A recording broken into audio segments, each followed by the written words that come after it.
মাননীয় সদস্য জনাব রফিকুল ইসলাম, চাঁদপুর 5। সম্পূরক প্রশ্ন করুন। ধন্যবাদ মাননীয় স্পিকার।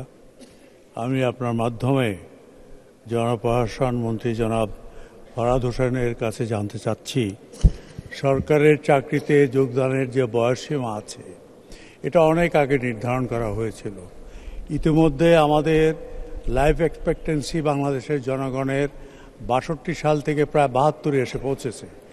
এখন এটা অত্যন্ত যৌক্তিক হবে যে আপনি যদি সরকারের চাকরিতে যোগদানের যে বয়সসীমা এটা শিথিল করে অন্তত 35-এর কাছে নিয়ে যান, তাহলে এদেশে যে আমাদের তরুণ এবং যুব সমাজ যারা হতাশায় ভুগছে, কর্মসংস্থান হচ্ছে না, তাদের একটা বিরাট অংশ এখানে প্রতিযোগিতায় এসে সরকারি চাকরিতে ঢুকতে পারবে। এটা শুধু বিসিএসের ক্ষেত্রেই নয়, আমি আপনার মাধ্যমে সরকারকে অনুরোধ করব এই বয়সসীমা শিথিল করার সময় এসেছে।